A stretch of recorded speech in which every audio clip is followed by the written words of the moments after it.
জন্ম থেকেই প্রতিবন্ধী দুই ভাই বোন, আর তাদের একমাত্র ভরসা অসুস্থ বৃদ্ধ বাবা। নেই উপার্জন, নেই স্বাভাবিক জীবন, তবুও থেমে নেই তাদের বেঁচে থাকার লড়াই। জামালপুরের মাদারগঞ্জ উপজেলার মোমেনবাদ গ্রামের এক পরিবারের অসহনীয় কষ্টের গল্প এটি। পরিবারটিতে অভাব যেন স্থায়ী অতিথি। মাঝে মধ্যেই আগুন জ্বলে না চুলায়, না খেয়েই কাটাতে হয় পুরো দিন। পরিবারটির প্রতিটি দিনই শুরু হয় অনিশ্চয়তায়, আর শেষ হয় বেঁচে থাকার কঠিন সংগ্রামে। পরিবারের ছোট ছেলে মোহাম্মদ উজ্জ্বল জন্মগতভাবে তার দুই পা বিকল। স্বাভাবিকভাবে দাঁড়ানো বা হাঁটা তার জন্য অসম্ভব।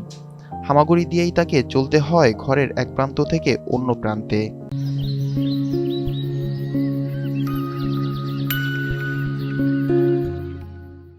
কিন্তু নিজের অসহায়ত্বের কাছে হার মানেননি তিনি। পরিবারের দায়িত্ব কাঁধে তুলে নিয়ে বুক ভরা কষ্ট নিয়েই হামাগুড়ি দিয়ে পৌঁছে যান রান্নাঘরে। সেখানেই কোনোভাবে জ্বালান চুলা, রান্না করেন পরিবারের জন্য এক মুঠো ভাত। আমার প্রতিবন্ধী বোনরা আছে, বোনরা প্রতিবন্ধী, খুব কষ্টে চলি, খুব অন্য করতে না খেয়ে থাকি। আমার মারা মারি যেতেছে। আমার জন্ম তো এরকম, জন্মার পর থেকে এরকম আমাদের পরিবারে এরকম পারি না, চলতে পারি না, খাইতে পারি না। আমি কষ্ট করে রান্ধি তাই খাই, না খেয়ে থাকি। উজ্জ্বলের বড় বোন জুলেখা, তিনিও জন্ম থেকেই প্রতিবন্ধী। শরীর সবসময় কাঁপে, হাত পায়ে নেই প্রয়োজনীয় শক্তি।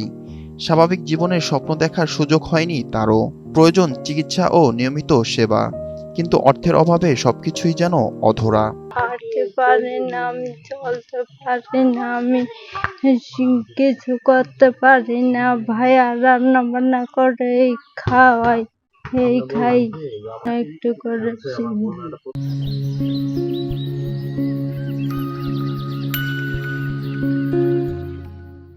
দুই অসহায় সন্তানের একমাত্র অভিভাবক ৬৫ বছর বয়সী জিয়ার উদ্দিন।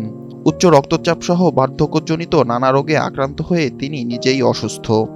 প্রায় ১০ বছর আগে স্ত্রী মারা যাওয়ার পর থেকে তার কাঁধেই পুরো সংসারের দায়িত্ব। কিন্তু শারীরিক অসুস্থতা আর অভাবে নির্মম বাস্তবতা তাকে করে তুলেছে অসহায়। খাওয়া ফেলে, চেয়ার করে ফেলে, ঘরে পুরা মা মারা গেছে, পুরা রান্নাবাড়ি করা, সব টাকা পয়সা চেয়ারও হারাবে, বিভিন্ন ধরনের অসুবিধে করা কমার। কিন্তু প্রতিবন্ধী সুরক্ষারই অসুবিধে। সরকারি সামান্য ভাতা আর প্রতিবেশীদের সহানুভূতিই তাদের বেঁচে থাকার একমাত্র অবলম্বন।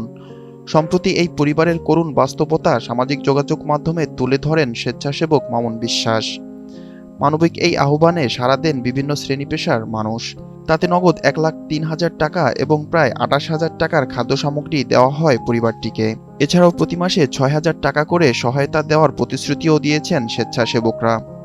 জুলেখা এবং উজ্জ্বল দুই ভাই প্রতিবন্ধী। ওর আর এক ভাই প্রতিবন্ধী ছিল, উনি অনেক আগে মারা গেছে। তার মা ১০ বছর আগে মারা গেছে। তার বাবাও স্ট্রোক করার পর কিন্তু অ্যাবনর্মাল। তা আসলে এই যে দেখেন, দুটা বাচ্চা চলাফেরা করতে পারে না, তার বাবা অসুস্থ, তারপরে রান্না করে, একবেলা রান্না করে ৩ বেলা খাওয়াতো। ভাতা কার্ড থেকে যে ১৬০০ টাকা আসতো, ওটাই তাদের আয়ের মাধ্যম ছিল। তো এই মানবিক তার যে কষ্টটা, সেটা আমাদের এখানকার স্থানীয় জাকির ভাই জানার পর আমাদের জানা, এবং আমরা বিস্তারিত তথ্য ভিডিও নিয়ে পোস্ট করলে খুব দ্রুতই ১,৩১,০০০ টাকার ব্যবস্থা হয়। পাশাপাশি ওনারা প্রতি মাসে ৬,০০০ করে টাকা পাবে। আমি বর্তমানে আছি মাদারগঞ্জ উপজেলা ঝাড়কাটা গ্রামে। আমি জানতে পারি, খোঁজ নিয়ে জানতে পারি যে এখানে প্রতিবন্ধী একটা পরিবার আছে। সেক্ষেত্রে আমি আসি, আসার পরে দেখতে পারি তারা রান্নাবাড়ি করতে পারে না। কোনো প্রতিবন্ধী না, তারা তো প্রতিবন্ধীর বাবা, রান্নাবাড়ি করবে কীভাবে? মাঝে মধ্যে না খেয়েও থাকে, কারণ তাদের তো টাকা নাই। সে একজন ভূমিহীন, ঘরটা ছাড়া তাদের কিছুই নাই। সেটা বিস্তারিত জানার পরে আমি তো নিজেই চোখের পানি ধরে রাখতে পারলাম না। তারপরে আমি বিষয়টা মামুন বিশ্বাস ভাইকে জানাই, সিরাজগঞ্জের। তাকে জানালে সে একটা ভিডিও পোস্ট করার মাধ্যমে তার ১,৩২,০০০ টাকা আসে, এবং কি মাসামাসি সে ৬,০০০ টাকা পাবে প্রতি মাসে। আমি তাদের পরিবার কিভাবে চলে এটা আসলে না দেখলে বোঝা সম্ভব না।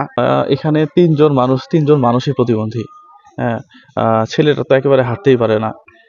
মামুন বিশ্বাস ভাইকে আন্তরিকভাবে ধন্যবাদ। সে সিরাজগঞ্জ থেকে আমাদের জামালপুরে এসে এই পরিবারের পাশে দাঁড়াইছে, এটা আসলেই কৃতজ্ঞতা প্রকাশ করার মতো না। পাশাপাশি আমরা আসলে কিছুই না, সবসময় বলি আমাদের পিছনে যে মানুষগুলো আছে, যারা আমাদেরকে হিরো বানাইছে, প্রবাসী ভাইরা থেকে শুরু করে আরো যারা ডোনার আছে বাংলাদেশি ভাই, প্রত্যেককে অসংখ্য অসংখ্য ধন্যবাদ। বিশেষ করে ধন্যবাদ মামুন বিশ্বাস ভাইকে এই পরিবারের পাশে দাঁড়ানোর জন্য।